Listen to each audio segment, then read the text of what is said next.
Hello, good afternoon. It's another beautiful day where I live. I hope your day has been good and is going well.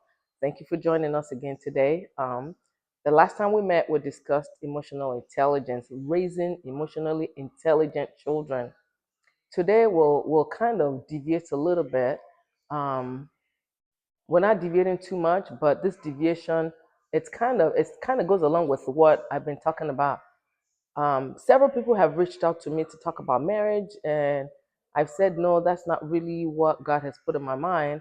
But I have to tell you, if I'm being honest, it kind of goes along with raising kids in diaspora for people that immigrated from Africa to the Western world. And the issue is sometimes when we immigrate, whether the husband leaves the shores of Africa to the Western world and leaves the family behind, and the family comes to join him, be it the wife and children, or be it just the wife, or vice versa, the woman had the opportunity to come to go to the Western world to leave Africa, and then the husband comes to join her, or the children come to join her. And what I'm going to talk about today is the fact is an example of a woman leaving Africa, leaving her family behind, and coming to the U.S. or Canada, Europe, wherever in the Western world you are in. Somebody close to me, this happened to her, and we had this discussion, and I thought, you know what, this would be good to put out there because she's been here for about 4 years, and we all know that living in Africa is totally different from living in America. There are certain things that you have to get into the system in the Western world. And if you, as a woman, left your family behind in Africa, even if you didn't leave your children, let's say you left your husband behind and 4 years later he came to join you, what you've learned in those 4 years, just put it at the back of your mind that it's going to take him time to learn those things. So I want to talk to women, especially men too, but women especially. When your spouse comes to join you, please be very patient with them. You know why I say that? Because we already know that um, men have the manly ego. And so when your husband comes, take for example, pronunciations are different. The way you pronounce things in Africa is different from the way you pronounce things in the Western world. Or I'll give you an example of myself. When I first came here, the pharmacist I worked with, I said suppository. No, I apologize. I said suppository. She was like, Femi, what did you say? I said suppository. She said spell it. When I spelled it, she said, oh, you mean suppository. That stuck with me forever. And then my dad wanted me to get him some binoculars. When I told her I wanted to get some binoculars for my dad, she said, what are binoculars? So I spelled it again. She said, you mean binoculars. So you see what I'm talking about.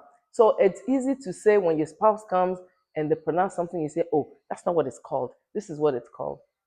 They might take offense to that. So it's good to not correct them in front of everybody or correct them bluntly. It's good to maybe take them aside, or maybe later you can say, you know what, here, this is how it's pronounced. Another good example is epitome. In Nigeria, we say epitome. In America, it's called epitome. So you see what we're talking about. So those are just examples of pronunciations, but there are other things, a lot of things, because again, the way we do things in Africa is different from the way things are done in the Western world. So I just want to talk to women this afternoon to you have to be careful because these are some of the things that cause the breakdown of the home.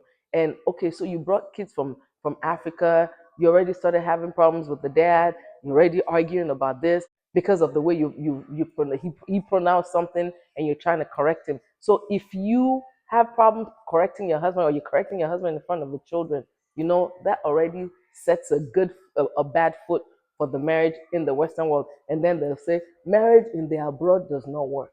Marriage in the abroad does work, my sister, my brother. It does work. It just takes us understanding one another. It takes us being patient with one another. Again, when we move from Africa, it's different. The lifestyles are different. It's a faster lifestyle here. It's more stressful here. And we have to understand that.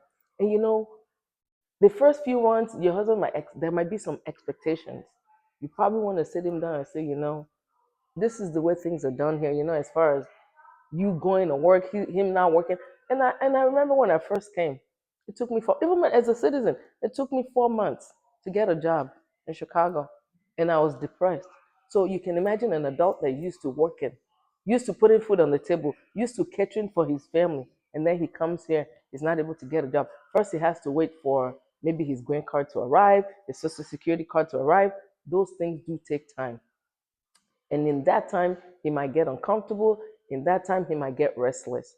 We just need to try to talk to them and so that they can relax, so that, but don't when they get agitated, don't think that it's out of character for them to get agitated or why are they agitated. This is human nature, especially a responsible man. They want to be doing something.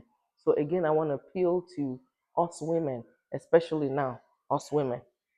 I'll probably talk about men later, but this one is for women. We have to be careful. Please be patient with your husband and even your children when they first came. It's different. And next week I'm going to talk about when we bring our children brand new from Africa, trying to get them into the system.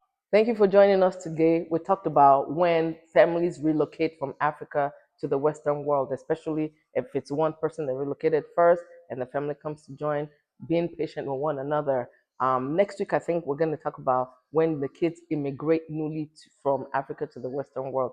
If this has encouraged you, if you've learned something from this, please share, subscribe to our channel, share it on your social media platforms, or share to your friends. Thank you. See you next time. God bless you.